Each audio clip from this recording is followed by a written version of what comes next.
115 anos é a idade da capital de Minas, que tem um Belo Horizonte. BH tem pontos turísticos tradicionais que revelam história e mantêm traços de uma identidade cultural coletiva.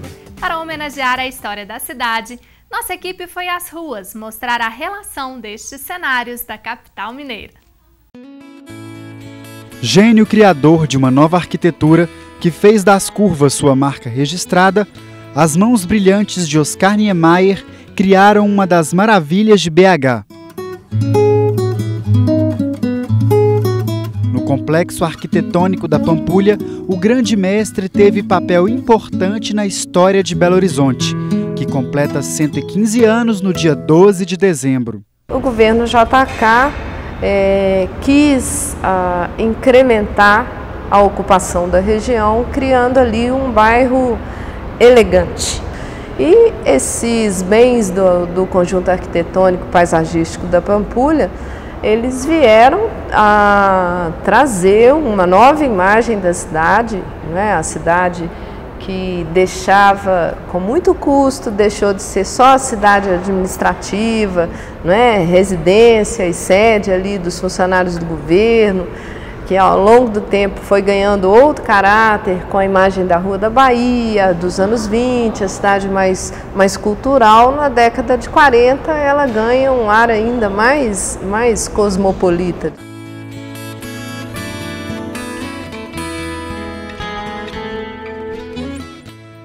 Além da Pampulha, a jovem capital é marcada por uma variedade de pontos turísticos.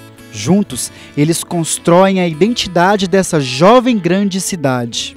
Os atrativos turísticos de Belo Horizonte, eles são histórico-culturais, eles são ligados à história de Belo Horizonte.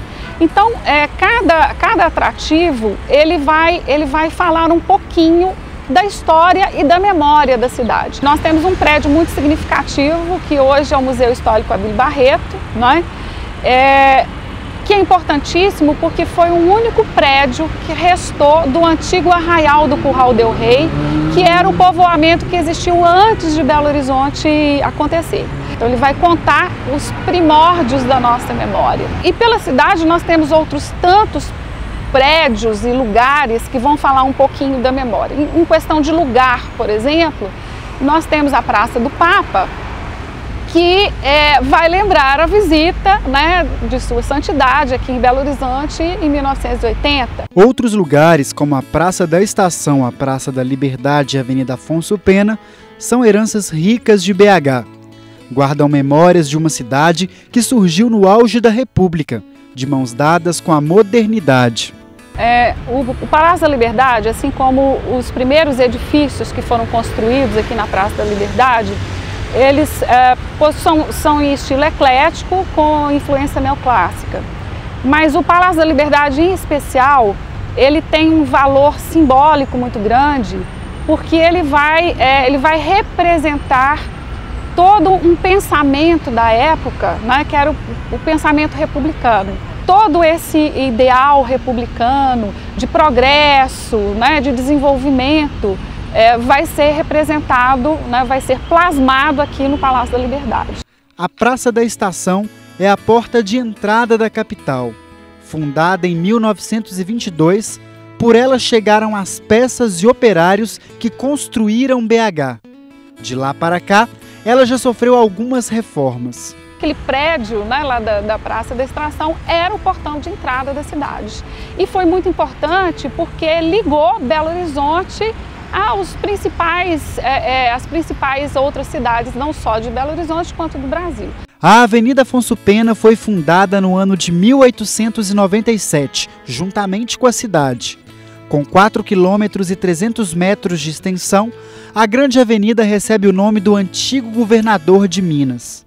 As ruas muito largas, avenidas muito largas, mas tinha uma avenida que tinha um tratamento especial, muito mais larga que as outras, né, cortando a cidade no sentido norte-sul, que era a Afonso Pena.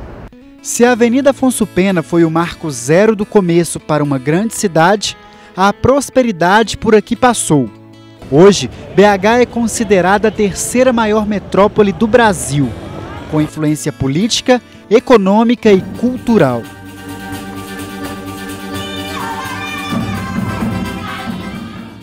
A beleza da cidade está em cada detalhe, nos símbolos, na cultura, nos prédios modernos e clássicos, e também na população. Juntos, todos fazem a capital que tem um belo horizonte.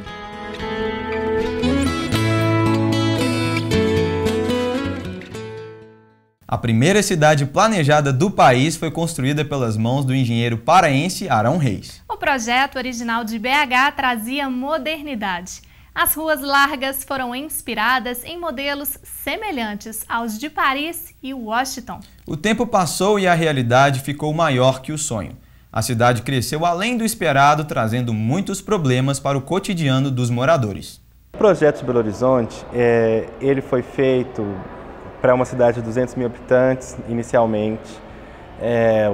No ramo sanitário, por exemplo, os mais recentes preceitos de sanitarismo foram consultados para o projeto, mas a efetivação é uma coisa diferente, porque você tem que lidar com vários aspectos financeiros, logísticos. Um dos motivos das enchentes da cidade pode estar relacionado com este projeto, que não levou em consideração a hidrografia da cidade. Ao tornar o rio reto, você tornou também ele mais suscetível a enchentes. Com o aumento da população, você também teve o aumento do lixo. E esse lixo, em alguns exemplos, você não tinha o recolhimento satisfatório. Então, com a cada chuva, vinham as enxurradas que levavam esses lixos para os córregos, assoreando eles mais ainda. E isso aumentou também o índice de enchentes. Então, você tem uma série de problemas urbanos, principalmente nas regiões mais periféricas. Você ainda tem casos de esgoto a céu aberto, você ainda tem casos de falta de pavimentação, de transporte público, em várias regiões da cidade, inclusive até hoje. Então, é preciso um planejamento mais criterioso que abarque uma cidade como um todo, que tenha o aspecto do trânsito, da locomoção. Tudo isso é muito difícil, mas esse desafio ele tem que ser enfrentado, é necessário ser feito e tem que ser feito urgente. Há 19 anos, a Prefeitura de Belo Horizonte realiza o Natal da Alegria. E este ano, o Restaurante Popular 1, próximo ao terminal rodoviário, abre as portas para receber a população carente da cidade no dia 25 de dezembro. A festa natalina gratuita vai acontecer das 11 da manhã às 2 da tarde. Se você quiser participar como voluntário para trabalhar nessa festa, o período de inscrição é do dia 11 a 18 de dezembro. Para mais informações, entre em contato com os números de telefone que estão na sua tela. Quando você escuta falar em bordado, se lembra do quê? Se para alguns esse é um artesanato que lembra uma cidade do interior ou até mesmo a casa da avó, para outros é uma boa desculpa para reunir pessoas e ser feliz. E é assim para um grupo de bordadeiras do Sesc Minas. Composto por mulheres fortes e experientes, o bordado para elas é feito de boas lembranças, superação e lindas histórias de amizade. Um trabalho essencialmente manual que atravessa gerações. Nas mãos delas, o bordado é mais que uma arte, é uma história de vida que costura fantasias, sonhos e superação. Desde nova, de adolescente, eu já comecei a bordar com minha mãe me ensinando. O bordado, ele trabalha assim uma variedade muito grande de atividades. O bordado livre, ele dá oportunidade da pessoa aprender mais pontos, trabalhar com mais cores, trabalhar com assim figuras bem diferentes do que se fazem em outros bordados. E isso eu acho que enriquece muito o trabalho, principalmente porque a pessoa, se ela está assim com uma depressão ou com algum problema, não ela começar a criar aquilo, a bordar aquilo, ela esquece tudo que ela está fazendo e só fica ali concentrada naquele trabalho que ela está fazendo. A gente fica feliz, né, do trabalho da gente sendo assim valorizado, filmado até, né? Então, eu às vezes desvalorizo muito o meu trabalho, mas as pessoas valorizam para mim. Nossa, mãe, é muito emocionante mesmo. No Brasil, a cultura do bordado teve grande influência da colonização portuguesa e ganhou força especialmente no interior do Nordeste, São Paulo e em Minas Gerais. Na capital mineira, o grupo Fonte de Vida dá continuidade a essa tradição. De Horizontes Mineiros, hoje elas se preparam para bordar as histórias de Guimarães Rosa. A gente trabalhou, estudou vários contos de Guimarães Rosa do livro As Primeiras Histórias, e os bordados eles trabalham o bordado, a aplicação do pano, a tintura, né? A valorização mesmo da arte, do artesanato. Esta carioca mostra que aprendeu o jeitinho mineiro de fazer arte. O trabalho dela é contar em bordado o famoso conto da Arandina, de Guimarães Rosa. O que eu conto é o seguinte, aqui é um hospício, né? O médico batendo na porta, o maluco, né? Fugiu, trepou no coqueiro, começou a embalançar. Aí o pessoal chegaram para olhar o que estava acontecendo, aí chamaram o bombeiro para tirar ele lá de cima. E ele estava fazendo muita bagunça. Aí o coco começou a cair em cima dos outros, aquela bagunça toda. E como quem conta um conto aumenta um ponto, o que não falta nessa roda de bordado para lá de divertida são brincadeiras e fantasias. Essa fantasia chama Rainha da Primavera. E eu resolvi vesti-lo porque eu acho para compartilhar com minhas colegas, porque minhas colegas fazem lindos bordados. Então eu acho que tudo é arte. Ela é feita de retalhos, sobra de retalhos. O tempo uniu histórias e transformou a convivência dessas mulheres em lições que serão guardadas para sempre, com muito carinho. Aprendi a costurar. Só que o dia que eu perdi a visão do meu olho, eu doei tudo que eu tinha de costura porque não vou conseguir fazer mais nada. Depois que eu fiquei viúva, conheci Maria Antônia e ela se propôs a ensinar a bordar. Então eu disse para ela, eu tenho muita vontade, só que eu enxergo de um olho só. Ela falou para mim, tenta. E com a boa vontade dela, das colegas todas, eu aprendi. E não só aprendi, como estou aqui até hoje. Cada dia eu estou aprendendo mais com elas. Antes do bordado, eu fazia terapia, porque eu fiquei viúva, né? Mas eu não tive filho, então eu me sentia muito sozinha, ficava com muita enxaqueca, minha depressão é enxaqueca. Uma amiga minha que me trouxe, essa vizinha, e ela me convidou para cá. Aqui eu conheci Maria Antônia, Rosa e as outras, né? E está sendo muito bom. Isso aqui é vida, isso aqui é melhor do que ir para a farmácia comprar remédio. Linhas e retalhos representam a união de uma rede que compartilha experiência, conhecimento e muitas histórias. Redescobrir os próprios talentos possibilita alinhavar os retalhos dessa diversidade. Uma representação da cultura brasileira se torna a identidade do Canal Futura no aniversário de 15 anos.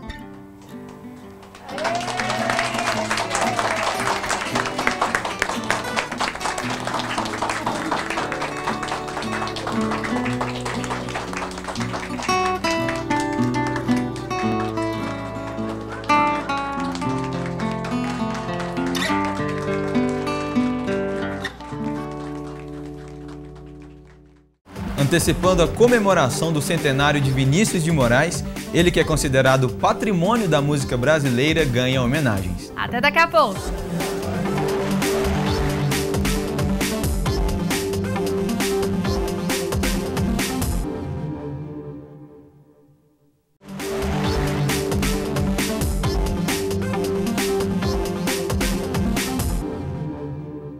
Uma pesquisa divulgada pelo Ibope Média apontou que Belo Horizonte, ao lado do Rio de Janeiro, está no topo das capitais do país quando o assunto é a frequência da população em atividades artísticas, como teatro ou ópera. Segundo o levantamento, 15% das pessoas entrevistadas nas duas capitais assistiram a alguma montagem nos últimos 30 dias, contra uma média de 11% do restante do país. No ponto de vista de hoje, o diretor teatral, ator, fundador e diretor do Teatro da Cidade, Pedro Paulo Cava, aponta o que o resultado dessa pesquisa representa para o teatro mineiro.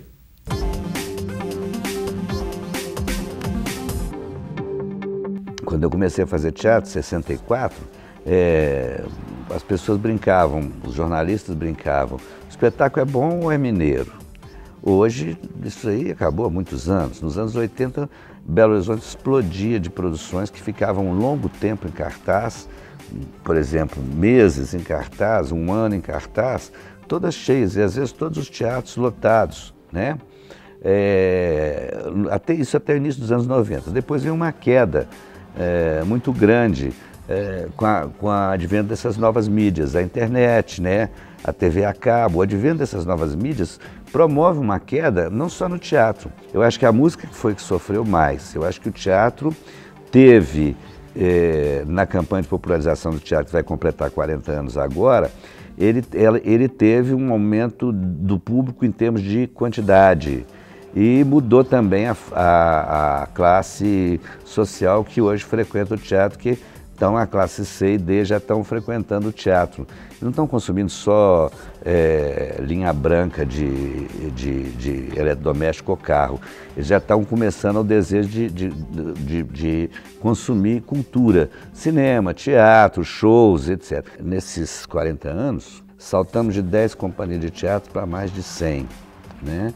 E o público deu também esse salto quantitativo expressivo ao longo desses 40 anos, por insistência dos artistas que resolveram ficar em Belo Horizonte, fazer seus espetáculos, construir suas casas, enfim, fazer sua vida aqui, tornar a cidade viável para o profissional das artes cênicas. Eu lamento que Belo Horizonte virou uma cidade, às vezes, de eventos. As coisas são muito eventuais. As políticas públicas de cultura, principalmente as do município, que nesses últimos 18 anos, elas estão completamente enganadas, porque elas criaram a quantidade de eventos em troca da qualidade e da permanência, né? Então, isso tudo precisa de ser revisto, precisa de ser mexido, porque senão você vai voltar nos anos 60, os anos 50, que os artistas queriam fazer teatro ou jornalismo, eles saíam daqui e iam fazer no Rio de Janeiro ou em São Paulo. E já que o assunto é teatro, veja agora outros destaques culturais com Carol Almeida. É com você, Carol.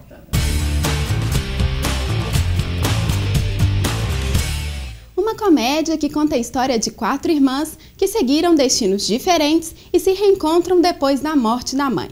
É durante a divisão de bens da herança que elas começam a discutir sobre a própria vida. Ah, que linda essa chuva, né?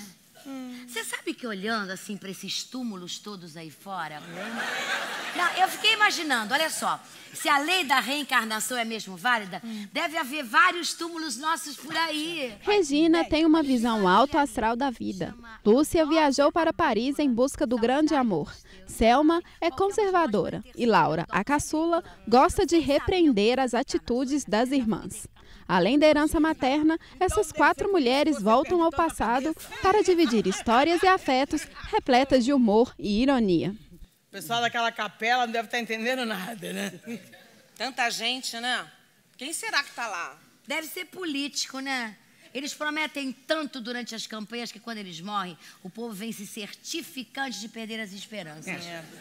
Dirigido por Miguel Falabella, o espetáculo A Partilha está em cartaz no Sesc Palladium nos dias 15 e 16 de dezembro, sábado, em 2 horários, às 6h30 e depois às 9h30 da noite. Já no domingo, às 7 da noite. Os ingressos variam de R$ 120 a R$ 80 a inteira. Outras informações pelo telefone 3279 1500.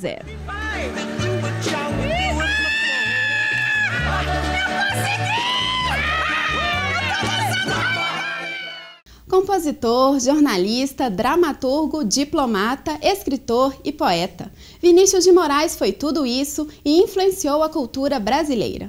Ele abriu as portas para uma nova geração de compositores e transitava como ninguém entre o erudito e o popular, a poesia e a canção. Antecipando a comemoração do centenário de Vinícius de Moraes, surgem homenagens para ele, que é considerado patrimônio da música brasileira. Eu, por exemplo, capitão do mato Vinícius de Moraes, poeta e ex-diplomata, o branco mais preto do Brasil da linha direta de Xangô e de meu pai Oxalá.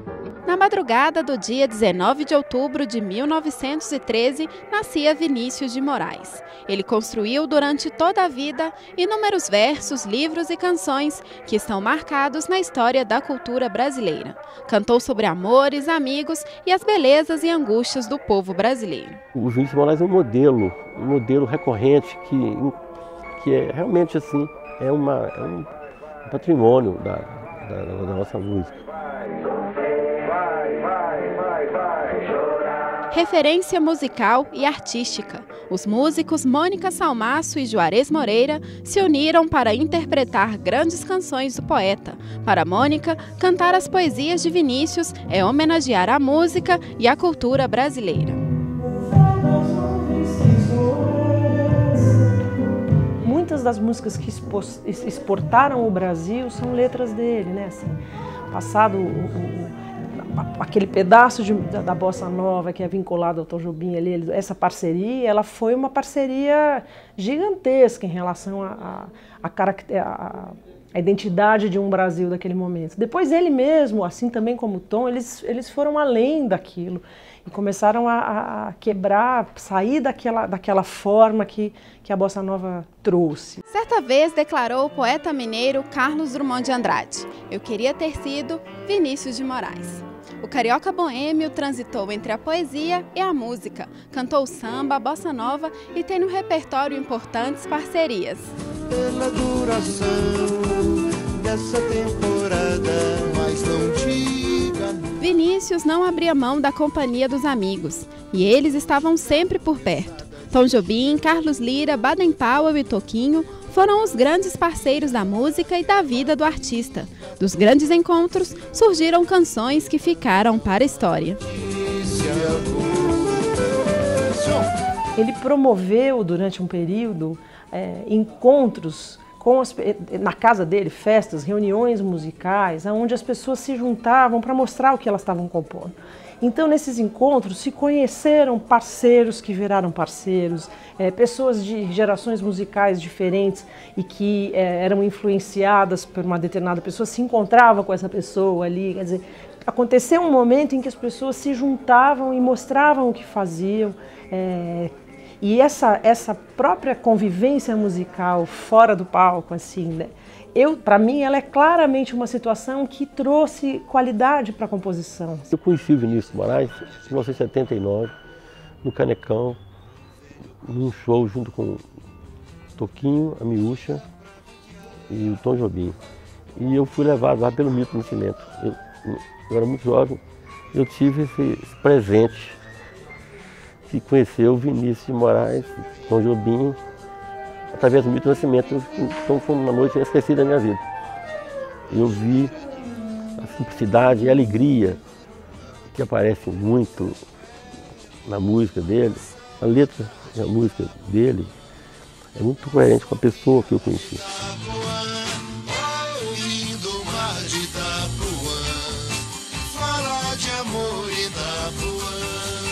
Amizade que sai das poesias para ser eternizada também pela arte da fotografia.